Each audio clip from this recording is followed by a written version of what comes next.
একসময় সমাজের অন্ধকারে থাকা যৌনকর্মীরা আজ শহরের আলোয় জীবিকা নির্বাহ করছেন। তারা কেবল পেশা বদলাননি, বদলেছেন নিজেদের জীবনকে। অন্ধকার গলি ছেড়ে এসেছেন আলোতে। কয়েক দশক আগেই নারীরা সমাজে ছিল অবহেলিত। তাদের পেশা, তাদের অবস্থান সবকিছুতেই ছিল অবহেলা আর দূরত্ব। কিন্তু সময় বদলেছে, মানুষের চোখ বদলেছে, আর সেই পরিবর্তনের শুরুটা হয়েছিল রাজশাহীতে।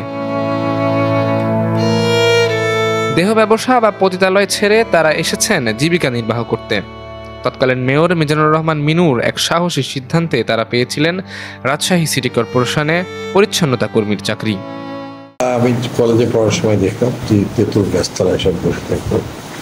একদিন আমরা সবাই, হোস্টেলের মেয়েরা বলাই, আমরা সবাই মিলে ওদেরকে একদিনকে বা দমক টমককে হটে দিই। তো তখন ওরা খুব কষ্টের মধ্যে পড়ে। তো একজন মেয়ে বলে যে সে হয় ভাত দে আর নাহলে মেরে ফেল। সেদিন থেকে আমার মনটা খারাপ হয়েছিল যে আল্লাহ যদি কোনো সুযোগ দেয়। তো এর পর আমি আবার মেয়র হয়ে গেলাম।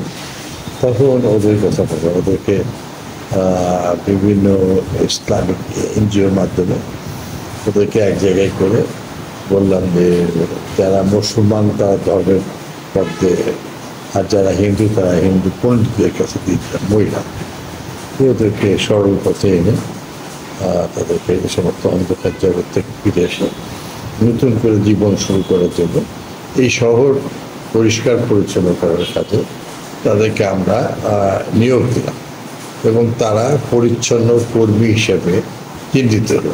তাদেরকে কেউ যেন ভুল পথে বা খারাপ কাম করে যেন কেউ না ডাকে, সেজন্য তাদের সমান সম্মান সুপ্রতিষ্ঠিত করেছিলেন।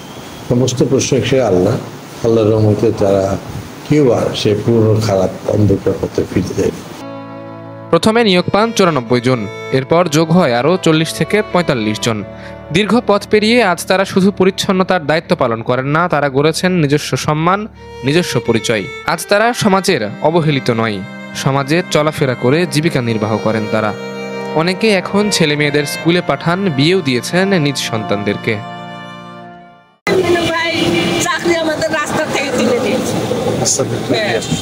আমাদের ভালো করেছে, এখন ডাল ভাত খাই, কম বেতন হোক তাও ডাল ভাত আছি, সম্মানে আছি।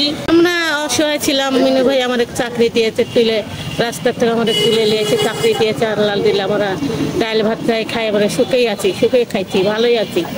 মেয়ে 3টে ছেলে মেয়ে, 1 মেয়ে 2 ছেলে, ছেলে মেয়ে বিয়ে দিয়েছি।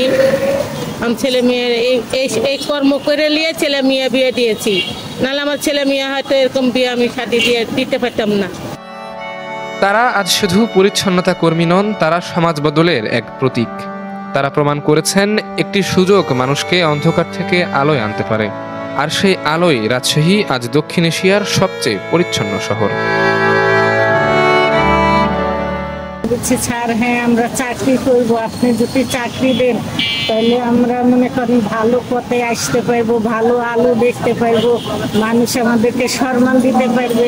স্যার, এখন আমাদেরকে কেউ সম্মান দেয় না, কতজন আমাদেরকে লাথি দিতে দেয়, কেউ কোনোখানে ঘর ভাড়া নিতে গেলে ঘর ভাড়া দেয় না, খুব কষ্ট দিয়ে ওই স্যার ওইসব সব শুনে স্যারের মায়া এসে গেল, দিয়ে বলছে তোমরা সব এই দিনে এলো সব মেয়েরা এক জায়গায় থাকবো, আমি তোমাদেরকে চাকরি দিব, তোমরা অন্ধকারের পথ থেকে আলোর পথে আসো, দিয়ে সংসার করো। দিয়ে ছাড়ের কথা শুনে আমরা সব মেয়েরা এক জায়গায় এলাম, দিয়ে ছাড় আমাদেরকে চাকরি দিল। আল্লাহ রহমতে ছাড় এখন চাকরি দিয়েছে, এখন আল্লাহ রহমতে আমরা খুব ভালো আছি। আল্লাহর কাছে দোয়া করি আল্লাহ ছাড় আবার ঘুরে এসেছে আমাদের জগতে, জানি ছাড় চিরকাল থাকে, জানি আমাদের সাথে। সমাজের বদল শুরু হয় এক একটা ছোট উদ্যোগ দিয়ে, আর সেই ছোট সিদ্ধান্তগুলোই একদিন গড়তে পারে ইতিহাস।